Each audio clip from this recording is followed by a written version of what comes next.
Greetings. I thought you were. You want me to do it? I thought you do the story still. You do it. Greetings and salutations. Welcome to Colin and Greg Live right here on twitch.tv/kindoffunnygames. My name is Colin Moriarty. This is Nick Scarpino. Kevin Coelho. It's called in the corner. The morning show.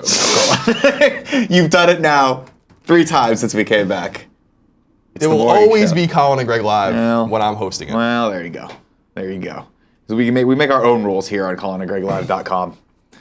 YouTube.com/Colin. Got some documents here. Hey, Colin, what do you got there? Half the script for Colin was right. Now, you realize you have only yourself to blame for this, right? None of us are forcing you to write long episodes. 4,400 words. That's a lot.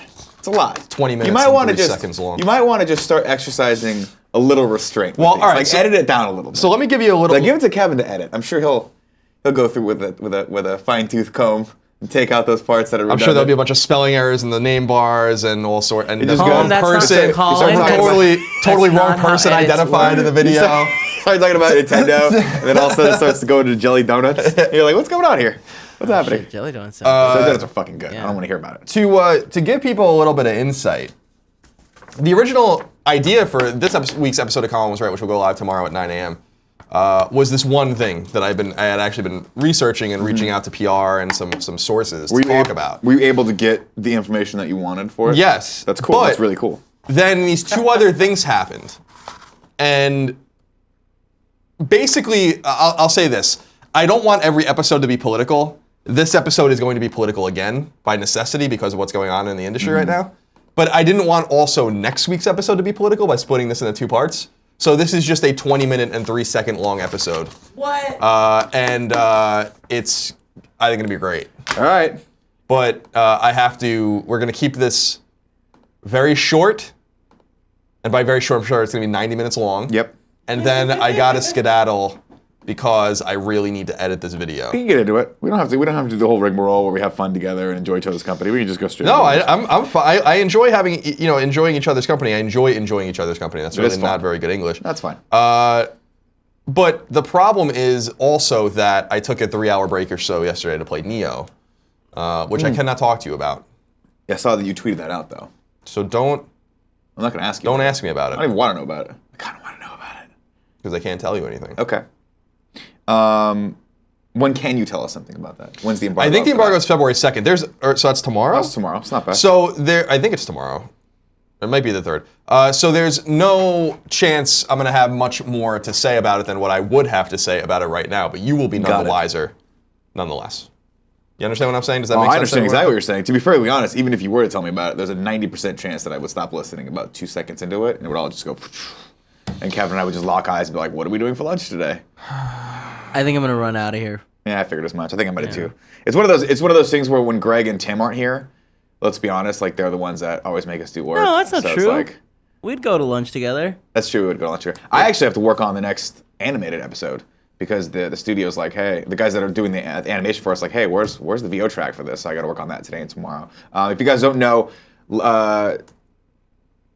the Tron episode part 1 went live. Sorry, I just had a brain fart. Went live on Monday. So if you haven't watched that, go over to kindoffunny.com or youtube.com/kindoffunny and check it out. A lot of people are liking that. Thank you for all the kind remarks in the comment section.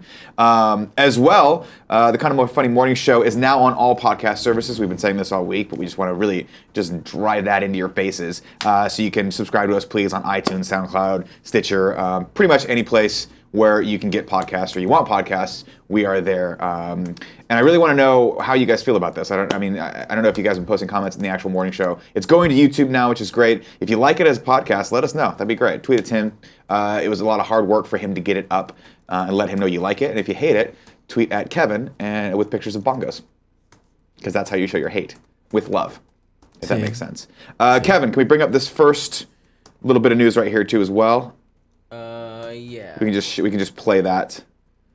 You talking the Wildlands Let's Play. Oh. Let's just bring that up. I want to show people that you worked really hard on this. I certainly did. You did. So, again, going back to what we talked about in January, everyone, we're trying to do more elaborate Let's Plays. We want to do more of this content together. Unfortunately, this was a poor example of how the workflow should go because this took Kevin approximately 70 weeks to put together. But it is stunning. It's really, really fun. You can see here that Kevin did a great job editing it. I think it took him like per minute, maybe an hour. Like, what do you think, Kev? I mean, in reality, it was an hour. What is this? Hour and like 12-minute long.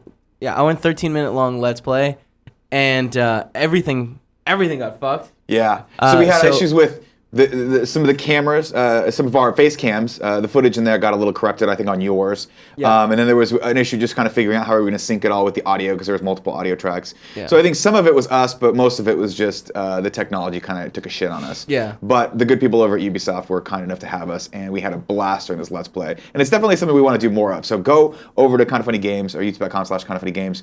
You guys can watch that right now if you haven't already. Don't do it now. Wait roughly another hour and then go do it. Because let's be honest, you're all at work right now probably, and you don't want to do any fucking work anyway. But kudos to Kevin. Kevin, you stuck in there, despite multiple times where I was like, Kevin, just give up. Just give up. And you were like, no. You were like, Wouldn't do just it. hanging on that cliff, like Sylvester Stallone cliffhanger, and you're like, I won't give up on you. Except that's a bad example because he let the chick go at the very beginning and she died, thus causing the entire emotional trauma that he had to eventually get over in the movie when he beats John Lithgow. John Lithgow, the ultimate bad guy. How are we doing on the stories? Oh, we're good on the stories. I was Great. looking for this one thing that I wanted to inquire Shit, about. sorry. Get out of the fucking document. It's me, I'm sorry. All right, Fucked everything up. Kevin. Yep. I saw something this morning See? that I Whoa. wanted to go. Hold on. Excuse me?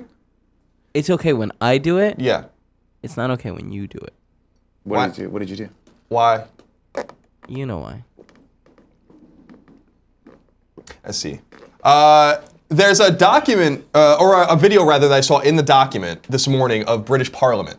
Now, one of my favorite things to do is to watch British Parliament. But another one of my favorite things to do is to try to figure out what the fuck they're talking about. Right. And then a deeper level than that is when they tell jokes and make fun of each other, which happens pretty often in Parliament, and they all have a good laugh. This particular video that I want to show you, Where is it? it's underneath the Wildlands. It's a Twitter link. Twitter thing. Yeah, that's it. Go ahead and bring that up. We're going to listen to Theresa May deliver a zinger, and then we're going to try to figure out what the fuck she's talking about, all right? Okay. It's going to be a fun little exercise. Okay, I like this. This is fun. This is your school for today. This is your international school for. See, people in Europe who think that we don't know anything about the world. You're wrong. We're about to find something out. Ready? Tom Hawkins, Ready? You Yep, keep yep. talking? beautiful, All right, so he's smug gonna keep bastard. talking. At last week's Prime Minister's Question Time, the Prime Minister told the House, I'm not afraid to speak frankly to the President of the United States. What happened? Well, first of all, can I say to the right honourable gentleman that I wasn't aware of the book that he's referred to by Tamdiel, The Importance of Being Awkward, but I suspect, given the number of resignations he's had from his front bench, that some of his colleagues have indeed read that. Damn! The fuck does that mean? What? All right, pause it. What does that mean? The importance of being awkward, and then people resign. I don't know. I think she's just talking shit that I know he's it's an awkward motherfucker. No it's one wants to work for. far too intellectual for me. Whatever Yeah, she no, just there's. said. You know why? Because she said it with a British accent. Right. That's how you know it's smart. See, if it wasn't, also, I'll do it with American accent. Judging based on the amount of people who have quit your shit, they clearly read that book. But see, it's not as smart. Right. The importance of being awkward. I'm glad Theresa May is good at this, because one of the reasons I was going to miss David Cameron specifically was because he was damn good at insulting people in Parliament and making me scratch my head and be like, well, everyone seems very impressed by this insult, but I'm not sure I'm British enough to understand what you just said. What gobbledygook means. Do they use funny words like the loo and the lift and mind the gap? It doesn't make any sense. Although I will give her a shout out because she reminds me a lot of Helen Mirren, who was on my list of people that I'm allowed to sleep with if I ever meet. Oh, okay. Yeah. The oth- I'm actually allowed to sleep with the British Prime Minister. One more Twitter link underneath that one, Tom Hawkins, make it also happen. of Great Britain that I wanted Let's to do it. share. Let's get into this. It's not a video though; it's only an image, and I Oh, okay. thought it was very funny. It's 2 images actually. Give it to me. Kevin, give it to me hard. Now, can you go? It says Glasgow versus Cambridge. Right. This sign says your ma was an immigrant, yeah, absolute roaster. This sign says Mr. Trump doesn't seem to be a particularly pleasant gentleman. That's hilarious. That's it. I wish that sign was better. Like that guy just wrote that in 5 seconds and went to the street. That's a great sign. You should have made it better. You understand what I'm saying? Well, I mean, I do understand what you're saying. Again, it boils down to which one's going to be more effective, and I think I still stand by neither. Sadly. Neither. Neither? Neither?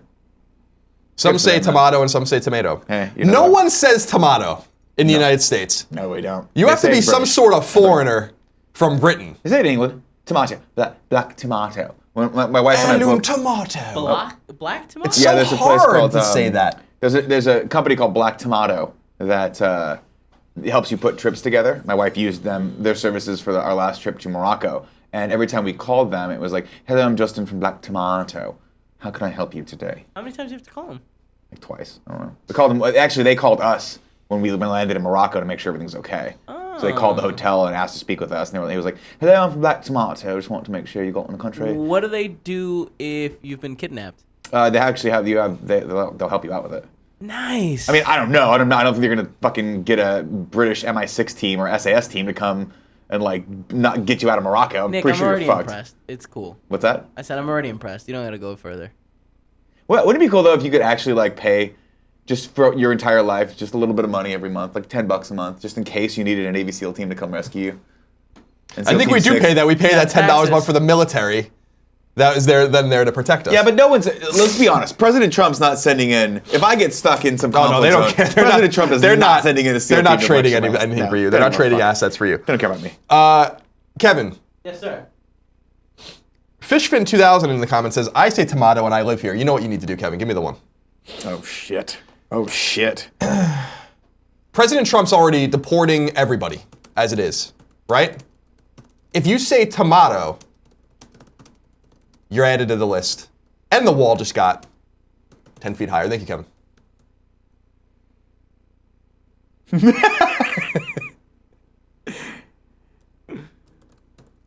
We have fun. All right.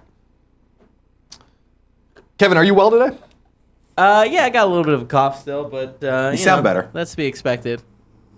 I coughed for like 4 hours last night. Paula woke up and she's like, "What are you doing?" I was like, "I have to edit this video."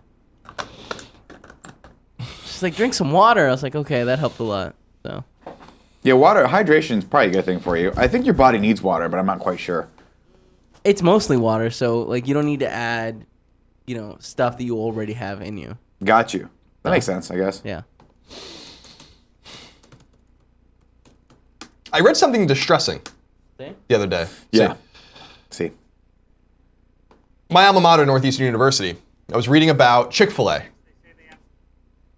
And in the 2011, 2012 kind of Dan Cathy fiasco over the gay marriage donation and all this, and then everyone protested Chick-fil-A, I found out that the student council at Northeastern voted something like 45-5 to deny them access to Northeastern when they were in the middle of building a Chick-fil-A. Do you understand that if that happened when I was there, and they were actually starting to erect the Chick-fil-A, and then they voted them to stop and to leave, I would have maybe actually gone ballistic. Yeah. Yeah, you love you. I read that and I'm like, that's the closest I might have ever come to going ballistic, Yeah. is if that happened when I was there. Because you understand, Kevin, that if they had a Chick-fil-A at Northeastern, there was also a Five Guys there. Suddenly, roly-poly Colin Moriarty's rolling down Huntington Avenue because he's 450 pounds Yeah. at the minimum. Yeah. The lengths to which you will go to acquire Chick-fil-A are staggering to me. I don't mess remember around. we were in Atlanta, I ate 5 times in 3 days. and you would every time I was like, people were like, "Where's Colin?" I'm like, "Where do you think?" And I would just like cut to you. You're just in the line at Chick-fil-A. I think you got to a point where the people actually knew who you were, and not because you're an internet celebrity, Hail Colin, but just because you went there so much. It was like, cheers. You know what I mean? It was the one in the CNN building. yeah, The big CNN that big campus. monolith to CNN. It's a weird building, by the way. It is. It's a very weird building. It reminds me a little bit of Namco Bandai's headquarters in Tokyo, where it's just this massive monolith with all of this empty space. Like, why does it have to be this big if there's nothing there? It's just impressive. See, in Japan, it's impressive to have a building that has nothing in it because it means you have money. Yeah. Well, that's the Pac-Man money. That's that sweet. think They That's built a impressive giant pyramid in the everywhere. middle of Tokyo. What? I think that's impressive everywhere. Well, no, it's not impressive in like Texas. We've got nothing but land. Like, what's the point?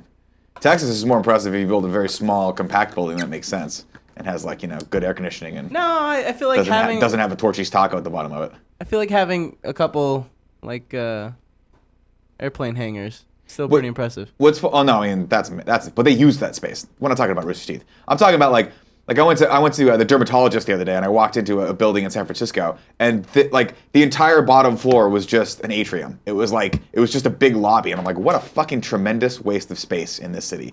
Like this is like it was like I shit you not, 500 or 1,000 square feet of just one little tiny desk. The guy's like, can I help you? I'm like, yeah, you can put some more shit around here, man. This is just a waste of space. I'm just saying, if I was a real estate agent, I'd be like, tear this down and put more office space in here. Let's make some money. Tear this wall down. Do you think that Donald Trump wants to build the wall along the Mexican border so he can also have a Ronald Reagan moment when he asks them to now tear the wall down? The Mexicans? Is it a long game, a long con? I built the wall, now I'm going to have this great moment where I tell myself to tear it down. I think... Very Ronald Reagan-esque. Yeah, I think maybe you're right. I think maybe you're onto something. I think that's probably what he's always wanted to be, is just like Ronald Reagan. Who knows? He definitely He's does. made the comparison. Keep him here. Says Colin, would you still eat Chick-fil-A if Kevin's grandpa owned it? Now this is a. Remember that time you and I drove to Chick-fil-A? Yep. I had a very bad day. This is a true story. I was having a very bad day over some personal issues. Kevin put me in his truck with no brakes. No, I mean, it has. And we went north or did we go to North. East? Yeah, we went to Marin, right? Yeah. Went north, drove, and went to Chick-fil-A. It was a good day. Where is Thank there you a for that, Chick-fil-A in Marin? It's north of Marin, actually. Did you go to San Rafael? Yeah. Yes. Yeah. Jesus. San Rafael. It's like a 45-minute drive from here. Yeah. Cool. But San Jose is an hour away, so That's true. we made the It's true. wiser choice. You did. Logistically speaking. Yeah. I mean, the real wise choice would have been to not go to Chick-fil-A. You guys could have just gone to Taco Bell instead. Made the Same day level. better. I remember the conundrum Poisoning your was, blood. do we go north or do we go east? Because we could have gone to Walnut Creek, but I do not know that we would have I gotten think that there. one's farther then. You think so? Yeah, it's farther. Because you got the Bay Bridge to come back to, and that's just going to be a calamity. No. I would have said San Jose because, yes, it's a little farther, but at least you can take 280 down there and back, and you're probably not going to get stuck in traffic. The Golden Gate's a pain in the ass at night. It's terrible. But a lot of people aren't coming back into the city. They're leaving the city. Have you seen, Kevin, on the Golden Gate Bridge, the road zipper?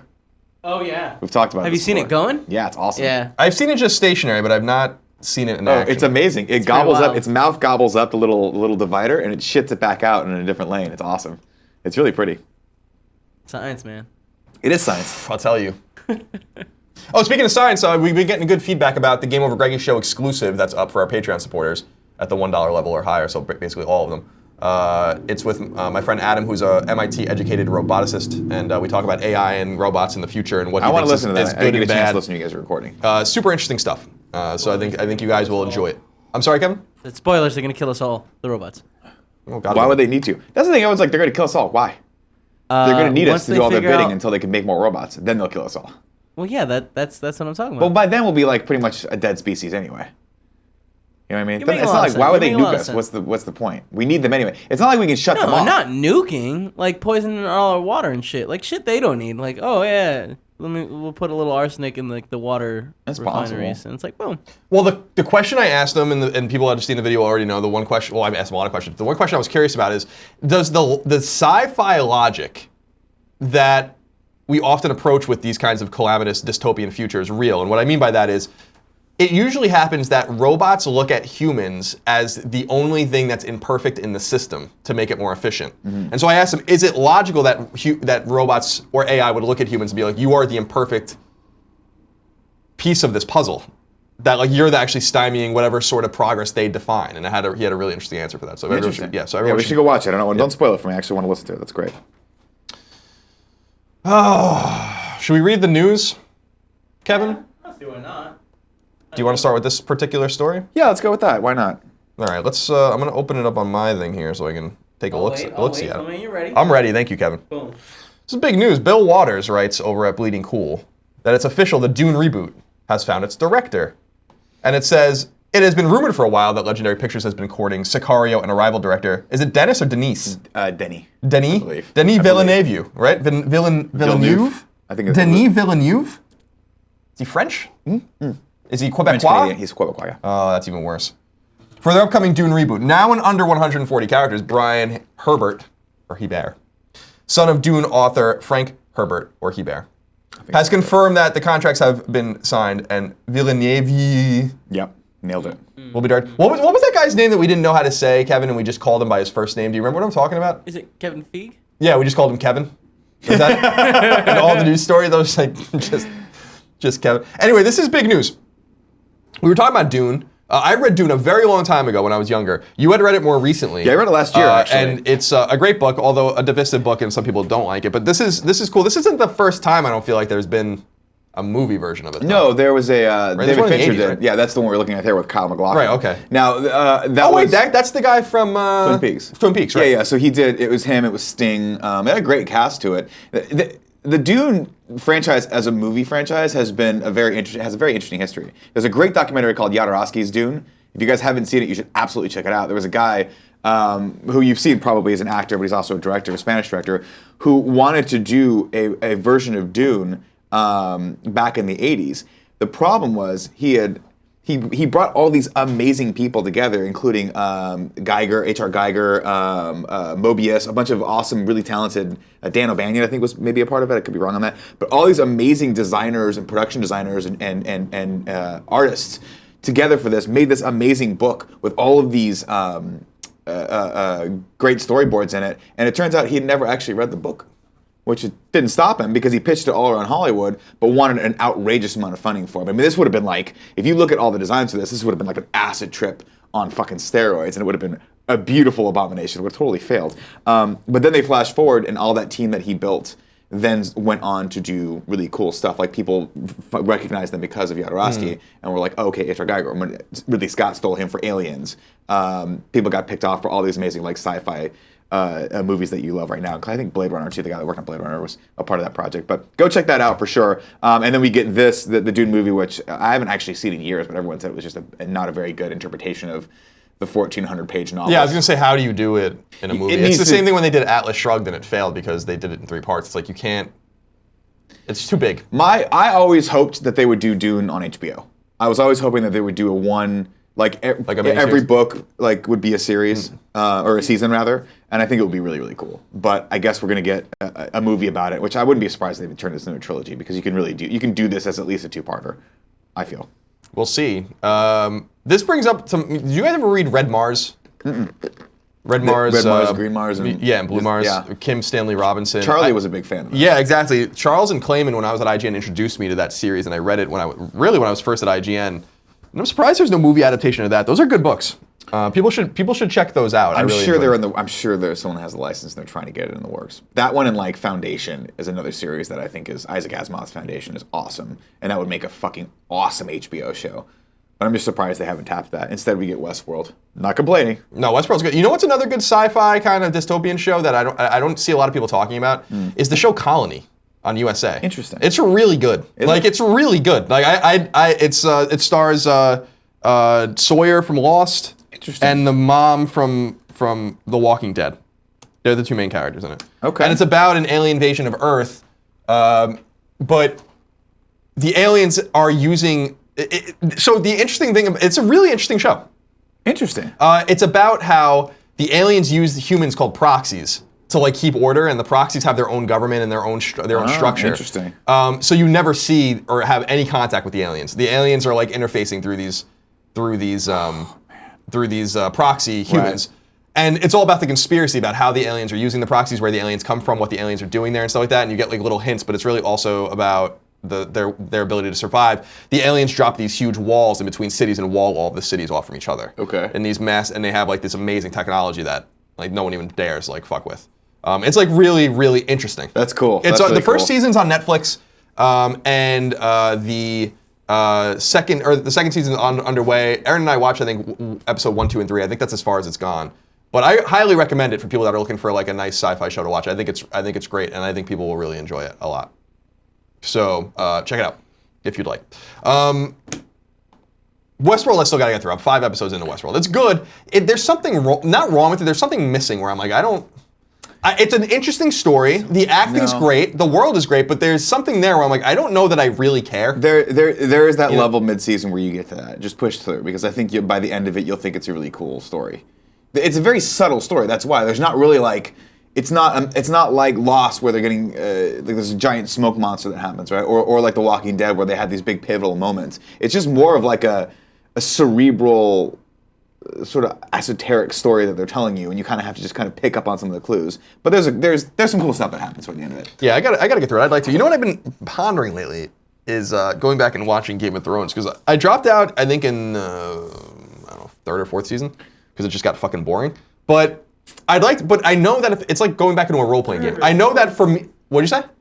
3rd or 4th seat, man, that show is so good. Game of Thrones. It's so there's a lot going on. Fucking long, I think is the word you're looking long? for. It's also very convoluted. Like, and I understand that that's the way the books are. I understand that's the way he writes. But in my mind, you could literally cut out half of the stuff that happens in that show, and there will be no plot consequence to it. None whatsoever. You could, because most people die anyway. A lot of stuff adds up, but like that is motivation for other characters. Yeah, totally. And I mean, part of the fascination with Game of Thrones, what you see when you start seeing the series, is that it starts whittling down the characters to in a really good way to basically like the showdown.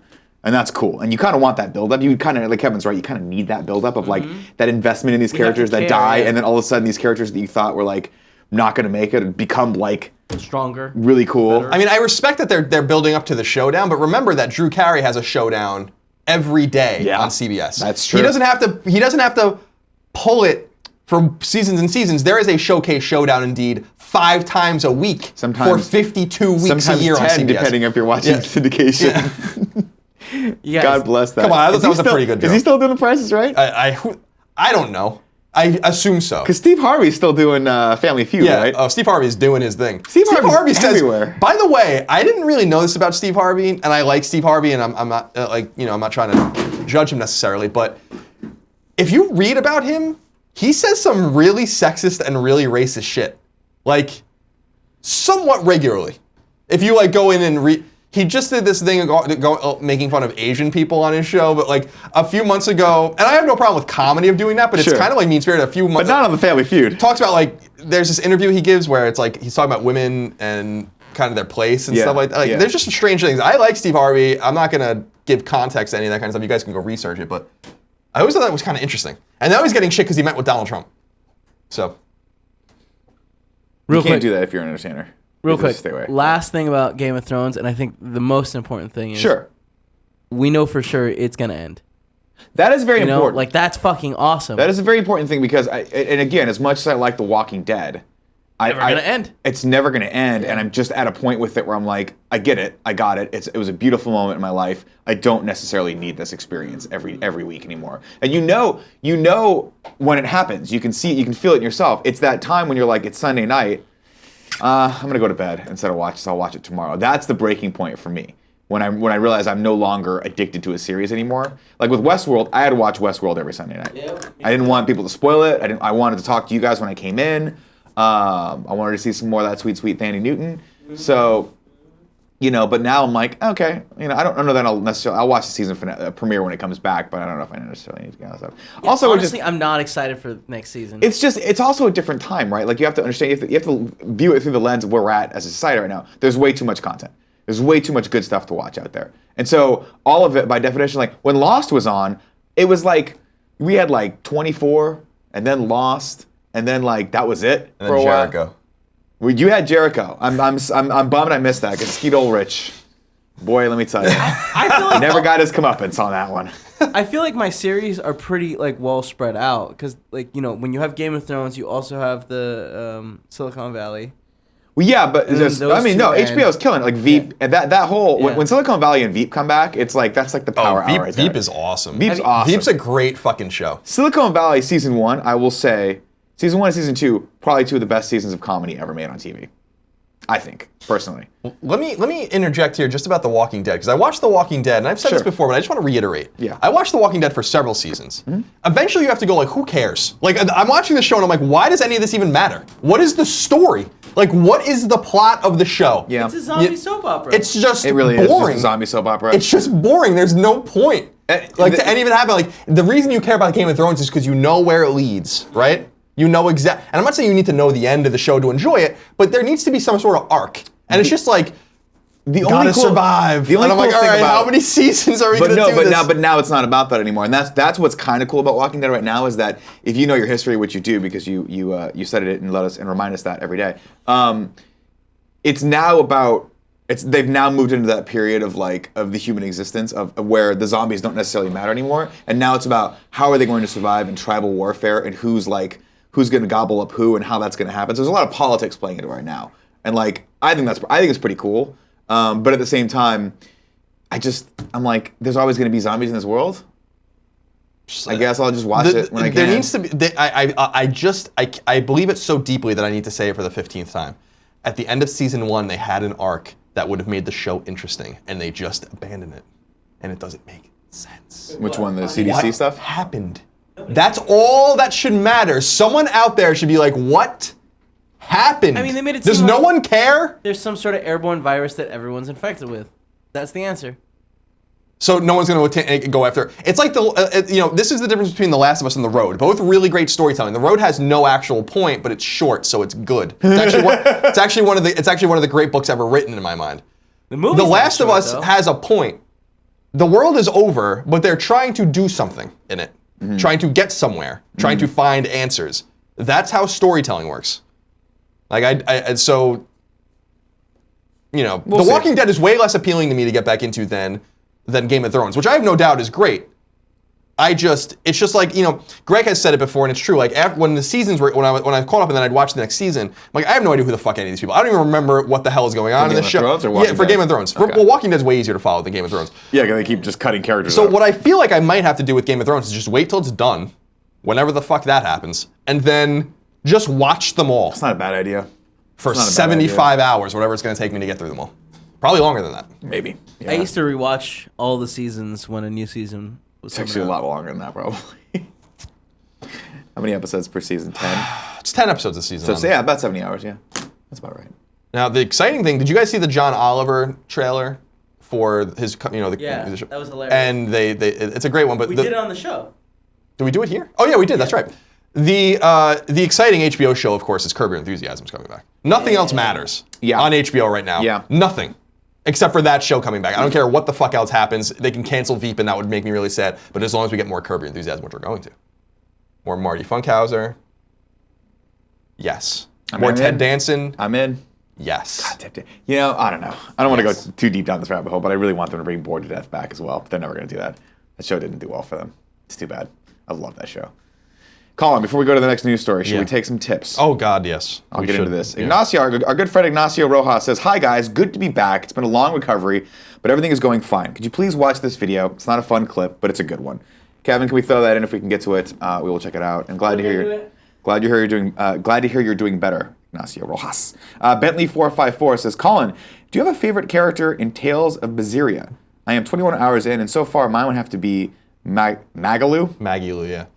Maggie-Lou sucks. I'm surprised you said that. Well, I think that he's an character's asshole. terrible. Clearly, Bentley 454 is an asshole. We're not showing this video. Bien by the Phu way. is my favorite character, I think. Although, I like Velvet, who's the protagonist, quite a lot. I think she's a dynamic and interesting character. What is this? An ad for, it doesn't matter. Okay, we're not watching. Okay, we're not watching. Corona we're not propaganda. politicizing today. I'm sorry, I apologize about that. But thank you very much for the tip. I'm glad to hear you're doing better. Make America great again. The _only_exile says, "Will you guys in America? see? Bastards. See, the only exile says, will you guys ever have Ryan McCaffrey on? Kind of funny. I can't speak for them, but I say, hell no, absolutely not. We have had him on, haven't we? I don't know. I feel like we have. I feel like for sure Ryan McCaffrey's been on something we've done. On some point, I'm pretty sure he hosted more show. If not, of course we're gonna have him on at some point. I don't know. He's a busy guy. He's busy. I mean, he's obviously one of the lead editors at IGN, but he also does his own side podcast About Teslas, right? About Tesla, and then he has a indie merch store as well. So he's been. I actually just had lunch with him. I want to say 2 weeks ago. He's doing great, and he also has a kid and a Did he sick really? dog. Yeah, Oh, a sick dog. Jesus Dog Christ. stick? yeah, Maggie. You know, this just sound like excuses. I'm gonna be honest with you for why he can't come on our show. Fuck him. I mean, I'm making excuses for him. I don't know Yeah. that he. I think that if we invited him, he would be happy to come. I'm just saying. No, I love Ryan McCaffrey. I'm just teasing with you. And hope his dog's doing better. DJ Kento says, hey, Nick, here's a tip so you can get the letter P put back on your shirt. Oh, I see what you did there. Player. Got it. Clever. Very clever. You're a funny guy.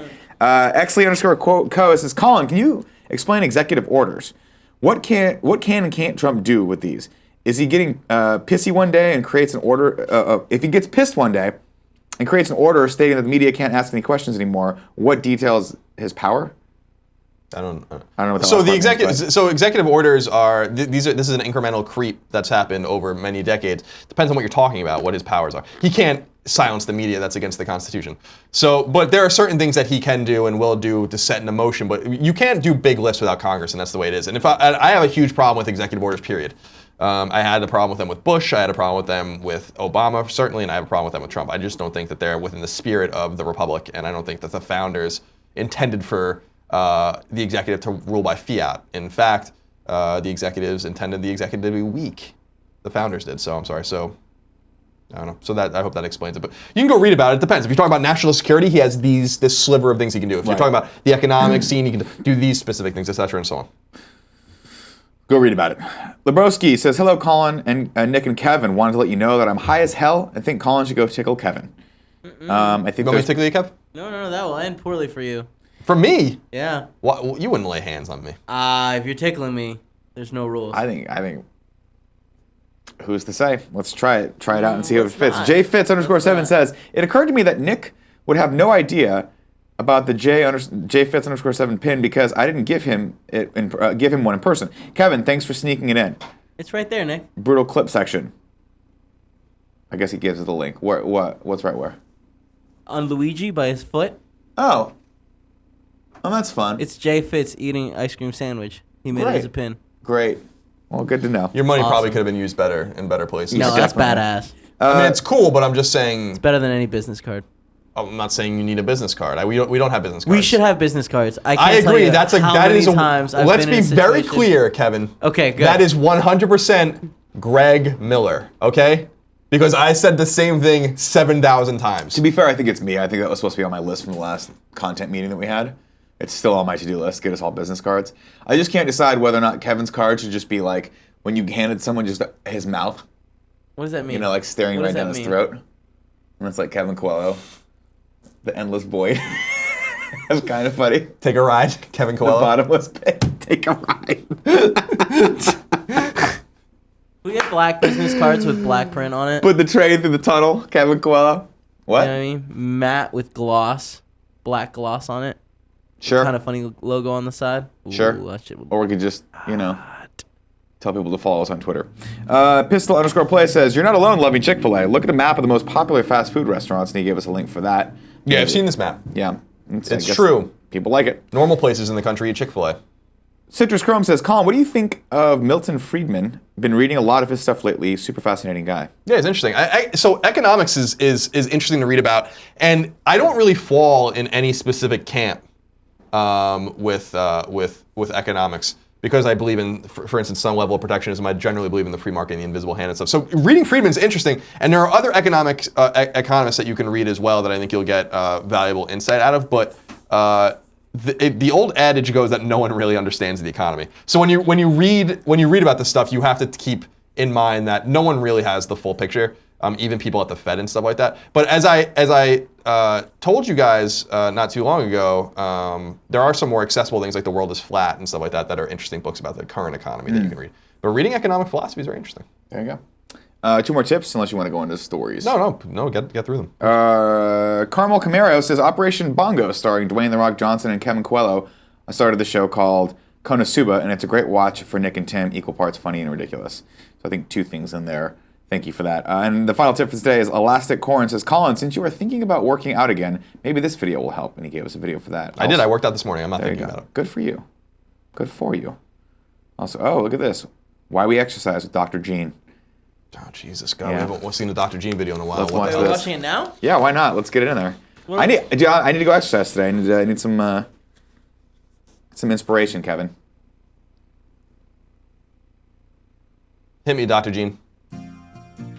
Oh, no. This is the way we touch our toes, touch our toes, touch our toes. This is the way we touch our toes so early Sunday morning. This is the way we do knee lifts, do knee lifts, do knee lifts. This is the way we do knee lifts so early Monday morning. This is the way we do jumping Okay, no, I can't. Okay. My question, Because, all right, please tell. my question for you guys is why does she need to be on that psychedelic background? You know what I mean? Why can't she just be like her house or in a park? Why is she gotta trip me out? See, here's the thing about Dr. Jean. Yeah, I don't even know who Dr. Jean is. It's terrifying. Dr. Jean is an old Colin and Greg Live throwback. Got it. And since we're here on Colin and Greg Live today, I figured Yeah, no, not that the this name would of the show be anymore. this would be the appropriate The, sort of. It's called the morning show now. I'm sorry, dude. Yeah, I was just putting it out there. Dr. Jean, when I see Dr. Jean, she makes me want to kill a person. She doesn't make me want to kill her. No. She makes me want to kill someone else. No, she makes me want to follow her into Which is some sort of interesting. like genocide, right? Yeah, exactly. Some sort of genocidal rage with that rage. going on in the background. Yeah. And all the while, you're like, I'm really working on my flexibility and movement. It's just touching my toes and getting my easy twist on. To be fair, that actually looks like a really good exercise. Dr. Jean. All right, that's it for the Avocados. We've got a couple more tips. We'll read those later. Let's go into some stories. All right, now. let's do a quick fire kind of thing here, Kev. Let's do it. PlayStation Plus games are revealed for the month of February. These will be free as of, what is today? Is today Wednesday? So these should all, Yeah. What does it say? Are these not going to be free until next week? Yeah. Oh, February 7th, okay. So on PlayStation 4, you will get the following games. Little Big Planet 3, Not a Hero, Star Wall, which we did a Let's Play for a long time ago, and Ninja Senki DX. And then on PS3, you will also get Star Wall, and you will get Anna Extended Edition. If you are a Vita gamer, you will get Ninja Senki DX and Torkel. Ninja Senki is an interesting game. People should check it out. It's hard, but it's fun. So that's the PlayStation Plus games, Kevin. This story from Kotaku by Brian Ashcroft says Wii U production has officially ended for Japan. But the real story here in the update is that Wii U production has ended globally. So Wii U's are no longer being produced for sure. Nintendo's kind of annoying with this shit because people had been talking about this months ago. Nintendo was calling everyone liars, and then they're like, "Oh, by the way, the Wii U production's ended." And I'm like, "Okay, I don't believe a goddamn thing you say anymore." Yeah. But the interesting thing here, so if you want a Wii U replacement, if you want to just buy a Wii U, if you want to keep one in a box for a few, because it's not a rare piece of hardware, but it's only 13 million of them or so. So that's pretty low, comparably.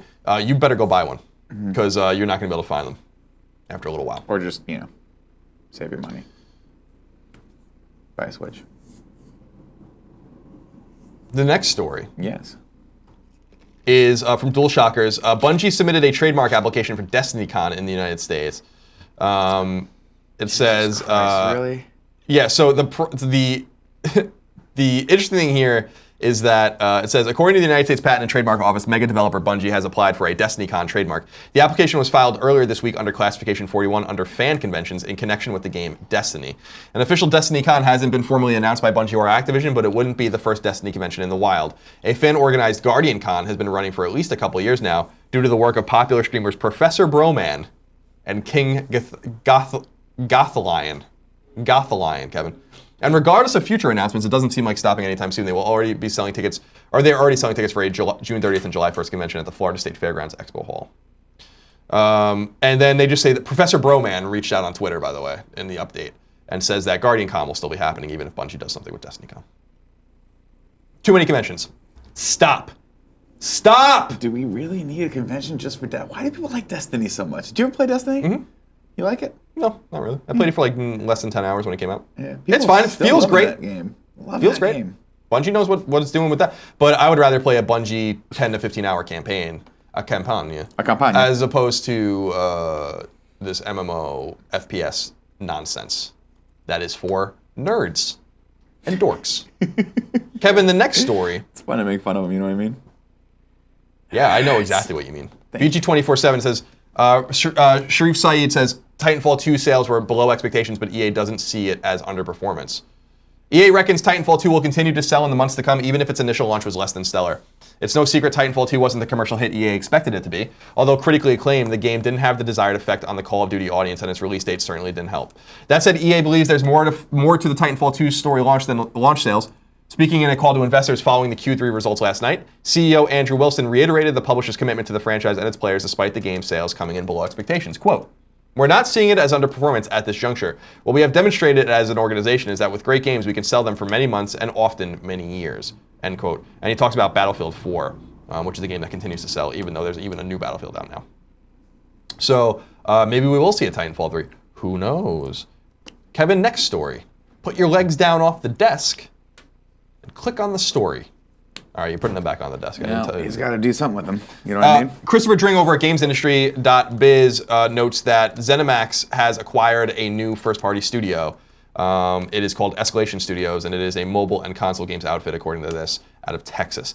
The Bethesda parent company has worked with Escalation before, most notably on the Snap Map editor that exists within id Software's Doom game. The firm will continue to work on a number of projects for other ZeniMax developers across all platforms. This includes VR, with Escalation having created a number of VR projects, including Please Don't Touch Anything VR, NCAA March Madness VR, and Hero Bound Gladiators. This is interesting for two reasons. One is that this seems to be a ZeniMax-wide thing and not a Bethesda thing, so this isn't a studio on the same level, I don't think, as Arcane or Machine Games or other games that were within that first-party family. The other thing is that I asked point blank Pete Hines 2 days ago at this table if they were going to acquire any studios, and he didn't say that this was happening, so Pete Hines, you lied to my face. Okay? I don't know, everyone knows Pete Hines is a liar. It's not his fault. Maybe it's just upbringing. He's also a Capitals fan. Next story. What does that mean? Eddie over at GameSpot writes 100 Nintendo games in development, up from 80. And he says there are now more than 100 games in development for Nintendo Switch, up from 80 just a few weeks ago. So that's all happening now as well, if you want to care about that. And what are there any more there? Let me see here. Let me look. I think that's all of the stories. Someone in the comments was saying, did you talk about the GameStop story? GameSpot story. I don't know what that means. Where's Jason Schreier work? Kotaku. Oh. They were saying there was something on Kotaku about either GameStop or GameSpot. I can't find it in the comments now. Let me look. Take a look. Kotaku. New GameStop program leads employees to lie to customers. Okay, here it is. No, there it is. We'll read it. Great. Oh, dear. It's a long one. You want to send me the link, or you? I will send it to you, Kevin. I'm going to put it right here below the DestinyCon story. Oh, no. I don't know. It's there somewhere. Do you see it? I do. Here, I'm going to put another one on there too, Kev. You're gonna write something offensive. We both know it. There you go. I Yep. put it there. Kevin is a poop head. Kevin is a poop head. Not really news, Nick. I really wish that everyone had a Kevin in their life, because Kevin, you enrich my life in so many fun ways, Kevin. Good. One, you're super helpful most of the time, 99% of the time. And two, you're just fun to just josh around with, you know what I mean? Yeah, we ready for this next story? Yeah, go for it. Does he not also detract from your life? 100%. Okay. Just wanted to Equally. Well, some might say the exact same amount that he adds to my life, he also takes away from my life. Do you know what I'm saying? Mm-hmm. He is everything, but also nothing. You trust him with everything and you trust him with nothing. Exactly. You trust him with your life, you would never trust him with your life. Never, but always. You are a conundrum. You are an enigma. He is a walking enigma that also really likes milkshakes. See. The story here, He just goes, Jason Schreier over at Kotaku writes, new GameStop program leads employees to lie to customers. Says, have you gone to GameStop over the past few months and tried to buy a new game? Have they told you that it's not in stock? They may simply be lying to you, fueled by a new program that discourages GameStop salespeople from selling unopened copies of video games. The program, called Circle of Life, gives each GameStop store different percentage quotas for 1, pre-orders, 2, reward card subscriptions, and 3, used game sales, and 4, game trade-ins. Each of these quotas is based on the store's total transactions. Pre-orders and reward card subscriptions are based on the number of transactions, while used game sales and trade-ins are based on the total dollar value of transactions. If a store's quota for used game sales is 30%, and the store sells $1,000 worth of merchandise, GameStop expects that at least $300 of the merchandise to be pre-owned. So there's how it all sets up. So if someone walks into GameStop and picks up, say, a brand new copy of Yakuza 0 without 1, pre-ordering another game, 2, subscribing for a new rewards card, 3, buying a used game, or 4, trading in some games to help pay for it, then the transaction will knock down all 4 percentages. The more new games an employee sells, the more used games they'll have to sell to make up for it. In other words, according to salespeople speaking to Kotaku and elsewhere on the internet, GameStop is incentivizing employees to stop people from buying new games and hardware. GameStop staff say the company has threatened to fire people who don't hit these quotas, which is leading to all sorts of scuzzy tactics. Quote, we are telling people we don't have new systems in stock, so we won't take a $300 or $400 hit in our pre-owned numbers. This is company-wide, and in discussions with my peers, it is common practice. We also tell customers we don't have copies of new games in stock when they are on sale. For example, Watch Dogs 2 is currently $29.99 new and $54.99 pre-owned. We just tell them we don't have the new one in stock and shuffle them out the door, end quote. And that's according to a source. The Circle of Life program, which began late last year but ramped up in early 2017 according to staff, attaches a specific COL score to each employee and each store. Each of the 4 categories represents 25% of that total COL score. So if a store hits their quotas for pre-orders and reward cards, but not for trade-ins and used games, their COL will be 50%. If an employee hits all 4 of his quotas, he'll get a COL of 100%. GameStop staff have told me that corporate managers are monitoring both stores and individual employees, asking everyone to get a COL score of at least 75% by hitting at least 3 of their 4 quotas. If a store is hitting their COL targets but one salesperson is not, the salesperson may face punishment or even lose their job, according to company employees. So the story goes on and on. I won't sit here and read the rest of it. You guys can go check it out. Go check it out. Very interesting. And not surprising. You know how you stop this kind of stuff? Stop going into stores and buying games and buy them digitally. Thank you. Kevin, put on Dr. Gene again. Yeah, let's watch some Dr. Gene, Kevin. I need to wash the bad taste of this whole day out of my mouth with some Dr. Gene and some sweet, sweet genocide. Can we skip ahead a little bit? Let's skip into this. I want to see where this goes.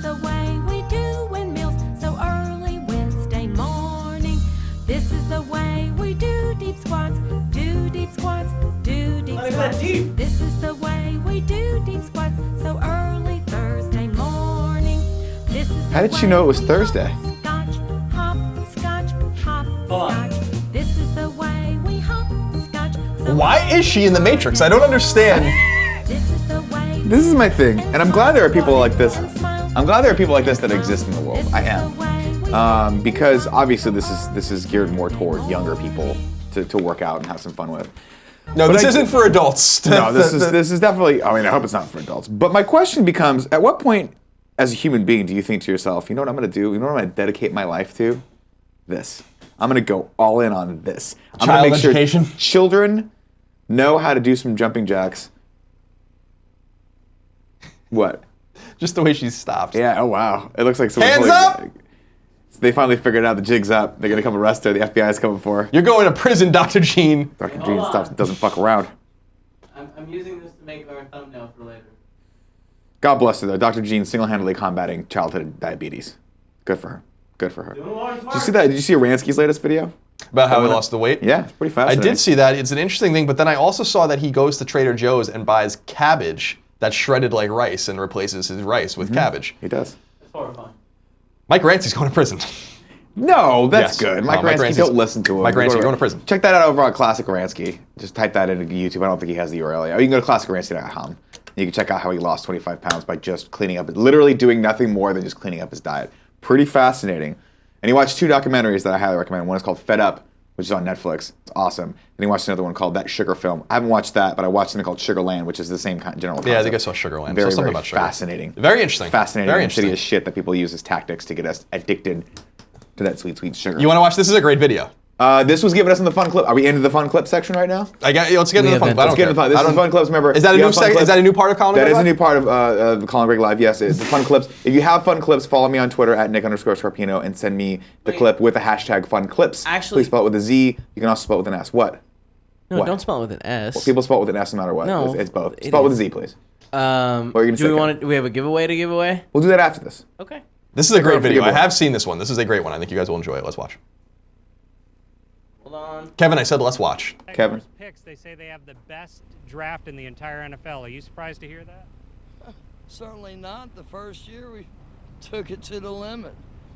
And I was in Miami with my new beach house. Well, it was a couple minutes from the beach. It's been 20 years since then. We haven't been too strong in the last few years. Oh, we've been strong. We're just playing by the rules. You can't have a newcomer come in and steal the show. Thank you. What? Why? I know it's these people's job to find like interesting people to talk to, but that woman is clearly boozing up on the sidewalk for no reason today. I think she's living in a tent. I think she's living in a tent. Why in Christ's name would you choose that person to interview? I don't know. That's That just not woman's smart. that woman's awesome. That's the only good part of local news is that kind of shit. Oh It's like, my where do you God. find these people? Where the fuck do you find these people? Somewhere in Atlanta, probably. Serge Saucy gave us this next clip at SergeSaucy1 on Twitter. Decided to share this clip with us. Colin, I think you'll appreciate this. This inevitably racist clip. Let's watch Yeah, it. probably.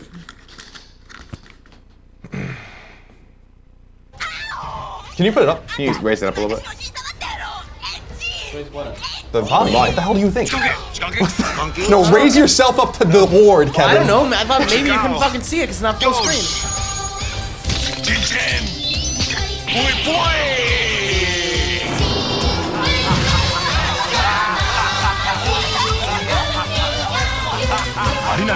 ドリンク武田大丈夫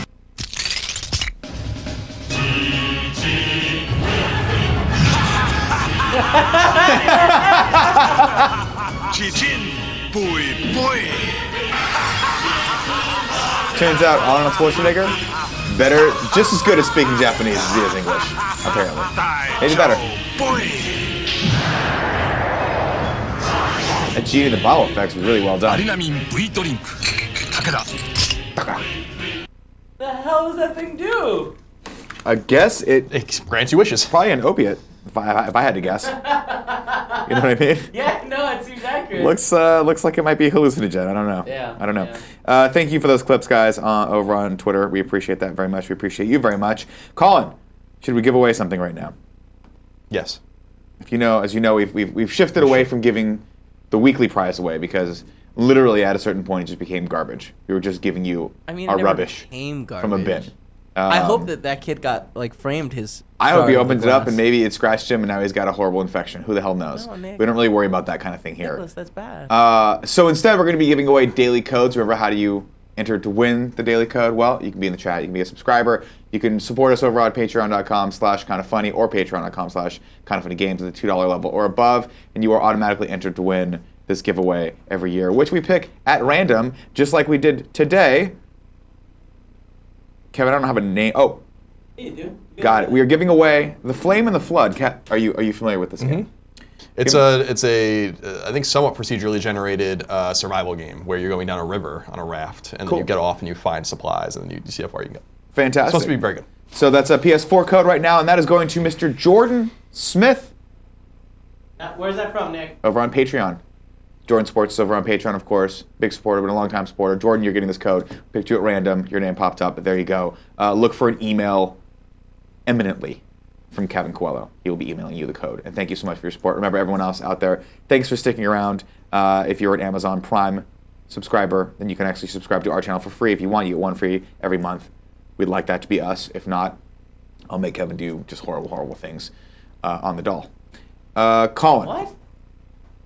The Do we hell wanna did go- any of that mean? No one knows. No one knows. Show me on the doll where it hurt, Kevin. Where You it know what I touched had the other day, Nick? He doesn't skip a beat. Nothing phases him anymore. Sean Pitts, Everything and nothing. my roommate. Yeah. We were hanging out, talking for a little bit, Yeah, sure. and I was like, "Fuck, man, I'm starving." And he's like, "Yo, I got one of those all chicken tacos. You know what I'm talking about? Where the taco shell's made out of chicken." From Taco Bell? Yeah. How was it? He was like, "It's in the fridge. Maybe you shouldn't have it because it's been there for a couple hours." I was like, "Whoa, whoa, Oh, 2 hours. What- whoa." He clearly doesn't Whoa. know. He doesn't understand the mentality of the fat boy like I do. Holy shit, Nicholas. Was it good? It was amazing. We got to do a review of that. People, like, when those came out, It people were was like, so where's the review of this? We should have done it. Well, we should still. Why not? Is it worthwhile? Honestly, I thought it was amazing. I'm giving myself a Taco Bell cheat day every week because I've noticed that That when I doesn't go seem too like a hard on smart- this diet that I'm Yeah. on, I just break and I go just deep down a fucking rabbit hole of goldfish and Oreo cookies. So I'm giving myself Saturday or Sunday. I can pick the day, depending on what I've got for a cheat day. So maybe I'm going to get that at Taco Bell next time and try it. That sounds like a solid plan. Great. Do you want to record yourself on your phone? No, I'll come back and do the review for it, dog. Oh, okay. Don't care. I don't care. There are 3 more tips, so I think, do you want to read them? Yeah, I'll go ahead and read them. Wanch says, Colin, I'm watching through John Adams on HBO. Have you seen it? Of course you've seen it. Spoilers, but he'll get to that in a second. As a Canadian, it's a fascinating look at the beginning of the Republic, and the Boston Massacre scene is so well done. Yeah, I've seen it. It's based on a book by David McCullough, who's a great historian. When I was an intern at Massachusetts Historical Society, he was writing his next book, 1776, which came out, I think, 10 years ago now. And I was just he'd just sit with his kind of stuff spread out in the library. It was cool.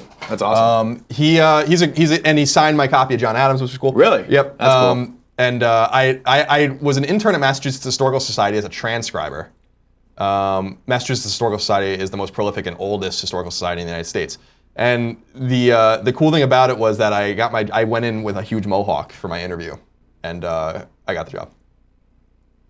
And you can do it too. Folks. It was so cool, man. A guy named William Fowler he actually went to Northeastern, taught at Northeastern, and was the president of the Historical Society. I interviewed with him, and then he brought me into their into their Massachusetts Historical Society has this amazing shit, like just absolutely amazing collection of things. One of the coolest things he had in his office is it was a vial that was sealed from 1773, and in the vial was tea leaves and water, and someone across the harbor from the Boston Tea Party put them in a vial, and that's crazy. Yeah, it's all disintegrated and whatever. The coolest thing though is that he brought me into this air-controlled vault. This vault is huge and it has all these rows, and it's just all manila envelopes in these drawers and in shelves. And you open each manila envelope and it's a letter or a document.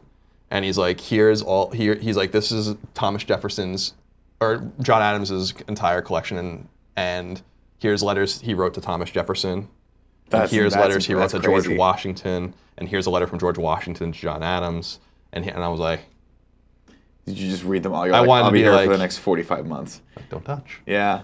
You just really touch it and amazing. it just disintegrates. It was one of the most amazing. That was an amazing experience. What did I do there? I only worked there for I think a little over a semester. I basically would go through old newspapers from the Revolutionary War and transcribe them, and then put them into this database. That's what I did. Oh, that's cool. Yeah, very cool. Our next tip comes from the Flannel Death. First tip of 2017. Colin, loved your Spectre Knight Let's Play. So excited for all the Shovel Knight DLC this year. Can't wait to see what King Knight will play like. You really liked the Spectre Knight. Yeah, Spectre Knight's way DLC, better than the right? Plague Knight DLC, in my opinion. And I was reading about... So first of all, Kevin, we were wrong. That Plague Knight DLC Let's Play went up. But I don't remember ever doing that. What? Remember when we did the Spectre Knight DLC? Oh, did we? I guess so. I think I just swore you guys did one. We did. I remember you trying not to do one liking and hating it. Yeah, you didn't like it. But I'm gonna look into No, it. it's definitely there. You can look though. Anyway, this is way better. It seems like it's pretty common that people didn't care much for the Plague Knight DLC. This is way more straightforward. Still, we await Shovel Knight 2. I'm glad you enjoyed it nonetheless. I'm actually very excited about that too. I want to talk to you about that. Rougham says an article on the Japanese yearly price for the Switch online service. I saw that. Yeah. So it's Polygon. the rumors out of Japan is that it's going to cost. It's yen pricing, but somewhere between $17 and $25 a year. Well, that's not terrible. And our last tip for the day, we're calling tips. Please don't give us any more tips. After this is from Francis G32. Says, hey guys, Kinda Funny Games is now over 2 years old, but I have noticed something very disturbing. A significant lack of Super Mario World anywhere on the channel. Any chance this could be fixed? No. Really? Kevin says no. No. I see. I don't understand why not. You don't think we're going to play? Said no, Nicholas. We're not going to do Odyssey Just Let's drop Plays? it. Just drop it. All right, I'll drop it. I'm sorry. Kevin says you. no. Kevin's our boss. That is interesting. We never did Super Mario World. Tim had this idea where he wanted to race me and see who can beat Super Mario Brothers quicker. We all know I'm going to win that. But but we could still. Remember when you said you were gonna win Tetris against Greg? We don't talk Greg- about that. Every single time. Greg just had a good day. I've played Tetris against Greg many, many, many times, and he just had a good day. And we all know what I do to Greg at Monopoly. It shouldn't even be legal what I do. Yeah, pretty much every you single go time. It's not like even close either. Just dismantle. Yeah. Let me ask you completely this. Getting back to Shovel Knight real Yeah, quick. yeah. I know we got to go. We got to wrap this up. No, it's okay. Should I play a Plague Knight? The DLC? I think it's free, so I don't think it hurts to necessarily. Okay. Is it actually free? I think so. Oh, then I'll play it tonight. That's awesome. I think so. But you really like the Spectre Knight? Yeah, Spectre Knight comes out soon. It should be available. I think they've clarified on every platform that it's available on. So you should be Those playing guys, it. Yacht Club, right? Yep, Yacht Club They Games. do good shit. They do great stuff. They're great guys over there, and I got this water stain on my shirt. Let's see what. Oh, yeah. Yeah. Got to move the water. Oh, It was hiding behind the water. The water stain was hiding behind the water. Oh, it's not small. It's beautiful. I'm glad All you're right. working on it. No more tips. No more tips? So we're calling tips today. Let's take some questions from the chat, shall we? Let's do that. That sounds fun. If you have questions, comments, concerns for Nick and I, and Kevin, of course. Lucid Dream says, did you watch Danny O'Dwyer's interview with John Romero? I will, but I haven't watched it yet. I've been busy with this enormous, fucking, unnecessarily large episode of Colin Was Right. And you better fucking watch it, okay? I'm going to be looking at the statistics. I'm going to be looking at the runtime. Yeah, you're really if you don't get all the way to the end of the episode, Lola's going to show up. Yeah. And you're going to prison. Lolo's Okay. the lead executioner there on this Vita Island. There What will is she doing on be. Vita Island? She is the head of the Commissioner? secret police. It's that Stasi's. So we have no due process on Vita Island. Okay? Just warning you. Now- We will remove you from this country Like the Israelis used to go around and kidnap ex-Nazis and bring them back to Israel? Okay, just letting you know that that's going to be a very similar sort of thing. Now, is there some sort of symbol that we can come up with for Lola to wear on an armband of some sort so people can know that she's a part of this? Why are we doing this? Could there be like we just need to come up with something like it's like an SS or a CC? No. You know what I mean? Like the corporate The sacred cops. symbols. Use the sacred symbols. Oh, sacred symbol? Okay, yeah. There you go. The sacred symbols, okay. Kevin's trying to put a kibosh on your SS joke. Yeah, but it wasn't even. I was Sacred getting symbols, there, Kevin. sacred symbols. I was pushing sacred through symbols, the sacred anti-Semitic symbols, portion of it and getting to symbols will work fine. the joke. Okay. All right, now to steal another moment, and I'm going through my tweets. A lot of people tweeting about the Wildlands video. Liking it or In a disliking positive it? way? Yeah, in a positive way. Good. It's very good. I want to make more of that kind of stuff. Well, Just we are telling you going right there. to. I They know. are, like, honestly, it was so fun to edit. It was a pain in the ass, but it was fun to edit. Like, I was laughing. Yeah. I'm sure you guys heard me. I feel you. And we should make more of that. We should. I agree with that. Colin, do we have any comments? I mean, we have a In the lot. chat. We have a lot here. Any fun questions from the chat? Jintoki45 says, Kev is so boring. But I don't necessarily agree with that. I would call you many things. Look, I'm gonna many things. I'm gonna be honest with this guy. Okay. He's wrong and he's an asshole. Yeah. Clearly an asshole. Who Well, said it? Fair enough. Jinkoki or something like Yeah, that? Jin Koki, you're an asshole. He's not boring. I just don't understand that particular description for you. No, he's definitely not boring. You can't call Kevin boring. He's always wildly fascinating. It might be in horrific ways. It might be in funny ways. You know what I mean? It's everything and nothing. I think it's like a family trait. I'm sorry, no, I go was going ahead. to say, Needsman says Obergruppenführer Colin? Question mark? Is that what you want? No. I'm not the Obergruppenführer. We have one. Kevin, that's you, right? Nope. Kevin? Oh, that's Because right. your grandfather Kevin was a Nazi? Comes from, No, which is backed up by the Wiser says Kevin's grandpa was a Nazi. Is on here. I guess that's actually... That's in the actually- history must books, be Kevin, true. as far as I understand. I studied history. I don't know if you know that. So I am the authority. Now he's doing that weird typing thing where he brings his finger all over the screen. Oh my god, do you guys not weird use shit. No, 'cause we have swipe? iPhones. No, because I type things on a keyboard. Now he's choking. It's entirely possible that's why Kevin can't spell anything. Drewbaka1313 says, Nick, do you ever have a hard time finding the willpower to get to the gym or skipping Taco Bell? If so, what do you do to get over the hump? Taco Bell. Yeah, usually when I'm really feeling it, I go get Taco Bell. Honestly, the best thing for me to do is to not put all that pressure on yourself. Start if you're feeling like you don't have a lot of motivation or you're lacking motivation or the momentum that you've tried to build up over the last week has halted. Go back to don't go to 10, just go to 1. Whatever the easiest thing to do is. So if you're saying I'm going to go to the gym and do this hard workout, don't do it. Go for a walk instead. And then the next day, maybe go to the gym and lift. And then the next day, go to the gym and do the workout that you were going to do. And then you need a cheeseburger. And then you just gobble up a cheeseburger. Or go out to dinner with Kevin and you'll consume And he'll eat 4,000 your to 5,000 cheeseburger. more calories than you should need. This one here, Classic Tan says, Colin, thoughts on soft pretzels? I have very strong opinions about soft pretzels. And the soft pretzel is fantastic. I mean, Yes. now all pretzels are indeed good. Yeah. But the soft pretzel, see, I take issue when people are like, I don't like pretzel. Who the fuck doesn't like a pretzel? What is wrong with you that you could possibly think that that's even an okay thing in modern 21st century society to not enjoy a pretzel? Right. They're a conduit for various things, especially peanut butter, by the way. Pretzels dipped in peanut butter? Are you kidding me? You're onto something there. Here's the problem. When people think it's okay to put mustard on pretzels, it isn't. I want to reiterate that in the strongest and most vehement terms. It's not okay to put mustard on a pretzel. What is okay is to get some sort of cheese dipping sauce and dip the pretzels in cheese. Wait, are we talking about a soft pretzel here? We're talking about a soft pretzel. See, I feel okay. Don't even say it. To, like, most of that? Well, no, because he said pretzels are great. You could dip pretzels. You don't dip a soft pretzel in peanut butter, so I thought we were still on the hard pretzel. No. You could dip it. I've never tried that. I don't know that it would work. You could scrape the jar with the soft pretzel. Yeah. I think they probably still make them. When I was a kid in the late 80s, early 90s, my parents used to buy the frozen pretzels that you then put underwater and then put the salt on and then put them in the microwave. Yeah. Oh my God. I remember those. Awesome. Yeah, I'm with you on this one. Pretzels are amazing. Pretzels are amazing. Mods, can we get in the sub-only mode now, please? Appreciate that. Thank you. Avatar guy says, Nick, workout show a possibility? Probably not. I really don't know how to work out. There's plenty of other online resources for that. The only thing I know how to do is occasionally diet. But thank you for the kind thoughts. You know, I just want to reiterate how bad mustard is.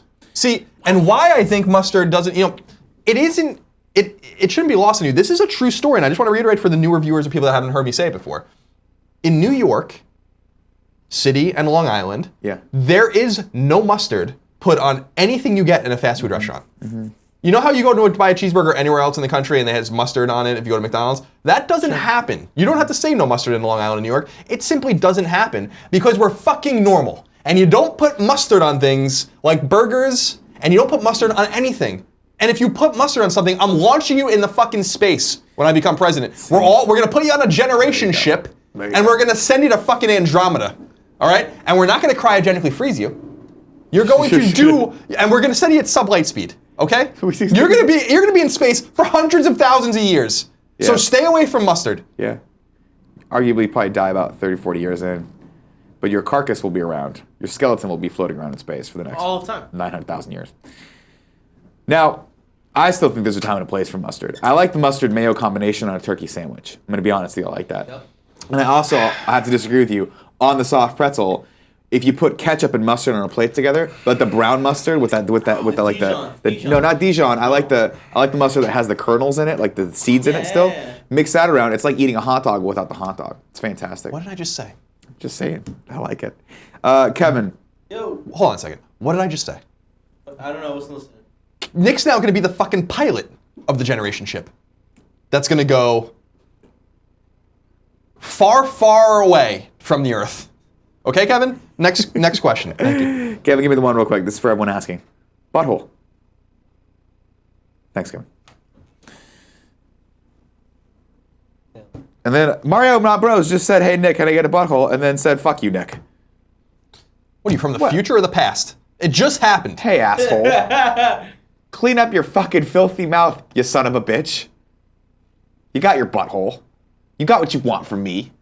I'm not your whore. I'm not your hooker. You're not giving me $2 and I'm slipping you a fucking hand job underneath the church pew. You know what I mean? $2. It's not happening. Okay? I'm not here for you. We're here for each other. So we need to start communicating a little bit better. Butthole. Let's see. Let's do 3 more. Okay. Let's do 3 more. Jeremiah Juck says, "Hey Colin, I just recently started watching the Rubin Report. I really enjoyed thoughtful and intriguing discussion. Any other recommendations?" Rubin Report's great. Keep watching it. I just watched his interview with Bishop Bannon, who is the archdiocese leader in Los Angeles, who does YouTube videos, and who has his own YouTube channel. And it was super interesting. I don't agree with a lot of what he was saying, but he's very smart and thoughtful man. So go check that out. Who is this? The guy he interviewed was this guy named Bishop Bannon, who's this Catholic bishop. Fascinating. But he's like he's a Catholic, so he talks about how he's against gay marriage and how. See, what I really like about the shows like the Rubin Report and just some of the other things that are going on YouTube right now is that it's just a theater of ideas. Yeah. Like he has people on that he doesn't necessarily. He's a gay married man, so having a Catholic bishop on telling him how gay marriage is immoral, and wrong is interesting. Yet he still interviews those people, and I like that. You'll have a climate denier and a climate scientist. You'll have a men's right activist and a far left socialist that preaches equality or whatever. So I think it's a pretty interesting show. Check that out. Yeah, I definitely agree. And I definitely agree that, especially this current climate today, it's so important to have a medium where people can just talk openly and not have to worry about corporate sponsorships or breaking for commercials or keeping that general interest. That's why I feel like everyone gives MSNBC and CNN shit, and that's why I feel like they're kind of on their way out. Listen to podcasts and watch YouTube videos, you'll be better off.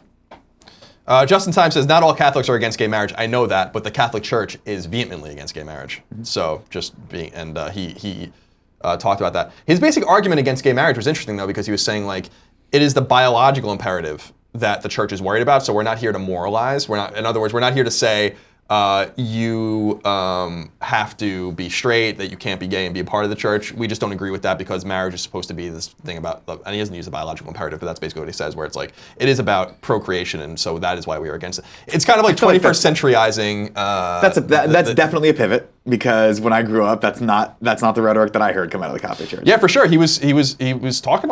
That's a change Go in watch strategy. it. It's interesting. Hour-long interview. Very, very, very I'll interesting. definitely watch it. And your friend was on that show.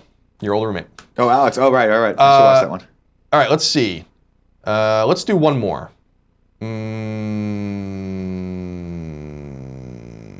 Jay Herndon says, what's the worst bone broken? Broke my jaw. I hated my life. What, have you ever broken a bone? Oh, yeah, about 6 months ago, I fractured a rib. That's true. But cracked a rib. That's the first time you ever broke something? No, I think before that I got what's called a boxer's fracture. What I don't know if that was necessarily a broken bone, but I punched something too hard and I shifted my knuckle over the other knuckle. But I don't think, up until that point, I'd never broken anything. And so I think 6 to 8 months ago, I think someone came down on me wrong in jiu-jitsu and I heard a crunch. And I was like, that's interesting. And then later that night, I thought it was like when you crack your back. So I went to roll out my muscles and I heard an even bigger crunch and I couldn't move. Oh. And then I had to go get an x-ray and it was indeed, that took a little chunk out of my rib. Isn't that fun? It's really fucking painful. That won't grow back. No. Very painful. You never broke a bone as a kid? No, I never actually did. Well, I mean, in order to break a bone as a kid, you would have had to do something. Right. You know what I mean? And I was mostly just watching movies and eating Twinkies, just making and I had a nice layer of insulation around all the bones. So I think I had a lot more cushioning than most people. How fat were you? When I started gaining weight probably when I was 13, because that's when I stopped doing AYSO soccer and shit like that. And I was just like, I'm gonna go deep into just being a couch potato. You got to get, it's all anything worth doing, right? And then right around college is when I started ballooning up because I was making money, but also no one was there to tell me to stop. So I would go to Del Taco every night after dinner, Del Taco. and it was so good. At the height of me being fat, and this is why, when I say I'm an ex-fat kid, I'm an ex-fat kid for sure. Always a fat. You're always kind of a fat kid when you're fat. I was 265 pounds. I'm 5'8". That I looked like this screen walking down the street. I was just a rectangle, just walking down the street, and it was terrible. And I regret it. That is terrible. But I got out of it, and you can too. You can. With Kevin's new workout plan by Dr. Gene. Watch it and commit genocide. Oh, that's interesting. All right, let's get out of sub-only mode and get the fuck out of here. Before we go, I will go ahead and endeavor to read the subs. Yeah. If I read your name, you are a new sub or resub here at Kind of Funny or twitch.tv/kindoffunnygames. And we appreciate you very much for your support. Let's see. Where do we begin? There we go. Let's begin all the way back here. Okay. Year's End. DJO Amanix FR. Fusion Orc. August Style Games. You got to come up with some better names, guys. I'm sorry. It needs to be said. Icarus Code. Byron a Crow. I mean, when you see something like Walkin' Talkin' Stephen Hawking, that's the bar you're trying to reach. Yeah. Okay? When you see something like Placenta Milkshake, that's the bar you're trying to reach. Please, guys. Try harder. For us. Use that brain. Stoke those creative fires. Mitmarn, FS1141, Drubaka1313, Dr. Bula, Reese Murphy, Bagley JW, I Need Scissors 61, XMat14X, King K78, Frank the Tank 83, Relbit RM, Valhalla's Chosen, Loaded Potato, Praying Ocelot, Bozo the Clown FTW, Nada Enchilada. See, that's getting to where we need to be, okay? It's not quite where we need to be, but it's getting to where we need to be. Thank you. Nada Enchilada's good. Skewerly Man 789, Nux Plays, The Cowhead 79, Maverick May, Cujo Prime, J Her22, Buttolova, S Linder, he says bongos, Kevin. Pac-Man 419, Sticky 112, Oslizer, I guess, I don't know. The Aragos, Fendozer, Jacob DVD SN, John P26, Thundercats06 says 3 months in and I'm glad you planted your seed. Well, I don't know what that means. I think I do. Zona B, I'm sorry. Grandpab, Coos Monkey. He says, happy 4 months. Hope you'll get me flowers for Valentine's Day. We're not going to, but you can get us flowers if you want. Labroski, Vibes DC. Quantum Clark says, pineapple, chicken, green pepper, pepperoni, and mushroom pizza. You're also going to prison. Savi Brandt, Captain Geach, 36. Jeff XP00 says, wow, 24 months. You guys rock. Wow, that's a long time. Gold Siege, Mr. John Slayer, and finally BH Gamer TV says, Nick, you're sexy smooth. Thank you. And that is it for this episode of Colin and Greg Live right here on twitch.tv/kindoffunnygames. Remember, you can follow us on Twitter at kindoffunnyvids. I'm at no taxation. Nick is at Nick_Scarpino. Kevin is at kindoffunnykevin. Nick and I will be doing the show together until, I think, Tuesday. Yep. So we will see you tomorrow for another episode of Colin and Greg Live. Until then, be well, and watch out for that knock on the door because that's probably the bus bringing you to prison. Cut the feed.